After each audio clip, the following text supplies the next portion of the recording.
பனங்கிழங்கு அடை செய்ய போகிறேன்.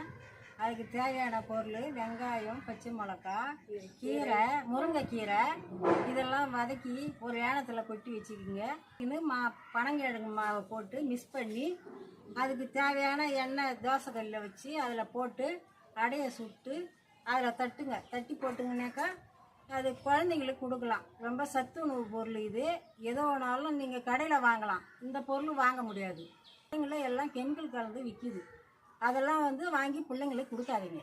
கொடுத்தீங்கன்னா நம்ம தான் அதை ஹாஸ்பிட்டலுக்கு காசு எடுத்துக்கின்னு போகணும். போயிட்டு அதை தான் செலவு பண்ணணும். நம்ம சம்பாதிக்கிற காசை ஹாஸ்பிட்டலில் தான் கொடுக்குறோம். பிள்ளைங்களுக்கு நம்ம நல்லதை செஞ்சு வீட்டில் கொடுத்தா அது ரொம்ப நல்லது, ஆரோக்கியமாக இருக்கும் பிள்ளைங்க. அதை முயற்சி பண்ணுங்கள், முயற்சி பண்ணி பாருங்கள். பனங்கிழங்கு மாவு 1 டம்ளர் பனங்கிழங்கு மாவு எடுக்கிறேன். எடுத்து 1 டம்ளர் பனங்கிழங்கு மாவு, 2 டம்ளர் கேவுரு மாவு, ரெண்டுத்தையும் ஒன்றா போடுறோம். போட்டு ரெண்டுத்தையும் ஒன்றா மிக்ஸ் பண்ணி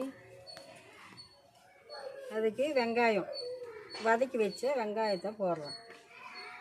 தேவையான அளவுக்கு வெங்காயம், தேவையான அளவுக்கு முருங்கைக்கீரை அதேமாரி வதக்கி வச்சது தான் போட்டு தேவையான உப்பு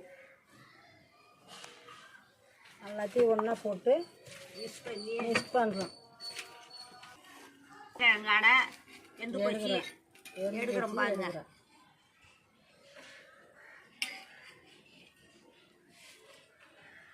சூப்பராக எப்படி இருக்குதுன்னு டேஸ்ட்டு பண்ணி பாருங்கள்.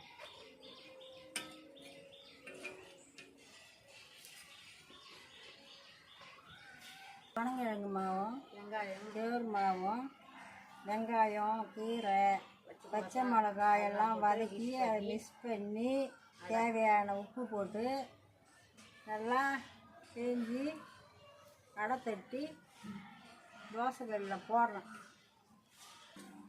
பள்ளிக்கூடம் போயிட்டு வராங்கனாக்கா சின்ன பிள்ளைங்க வந்ததும் ஏதாச்சும் கேட்பாங்க. 10 ரூபாய் கையில் கொடுத்து கடையில் போயிட்டு வாங்கிட்டு இங்கே எதுவும் இல்லை அப்படின்னு சொல்லாதீங்க. கேவுரு மாவு வீட்டில் அரைச்சி அந்த வச்சுக்கின்னு டெய்லி கேவுரு மாவு, கீரை, முருங்கைக்கீரை நல்லா சத்து உள்ள பொருள். முருங்கைக்கீரை அவசியம் பிள்ளைங்களுக்கு கொடுங்க. மாவு அரைச்சாந்து வீட்டில் வச்சுக்கின்னு பிள்ளைங்களுக்கு தேவைப்படும் போது எதுவுமே இப்போ கீரைலாம் நம்ம பொரியல் பண்ணி கொடுத்தா சாப்பிட மாட்டேங்குங்க. இது மாதிரி கேவுரு மாவில் அடை செஞ்சு கொடுத்தா சில பிள்ளைங்க அடைன்னா என்னான்னு தெரியாமல் இருக்குது. கேவுரு மாவுனாக்கா இன்னா, பூனா இன்னா, அடைனா இன்னா, அப்படி இன்னா சாப்பாடு அது இது வேணாம் அப்படின்னுதுங்க. அதை விடக்கூடாது. நம்ம பழகினா ரொம்ப நல்லது உடம்புக்கு.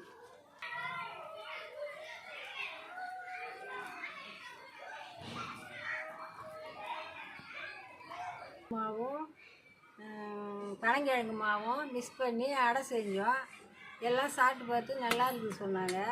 அதே மாதிரி நீங்கள் முயற்சி பண்ணி வீட்டை செஞ்சு பிள்ளைங்களுக்கு கொடுங்க. கொடுத்து பிள்ளைங்க சாப்பிடல, கசக்குது, எனக்கு பிடிக்கல, சாப்பிடு வேணாம் அப்படின்னாக்கா விடாதீங்க.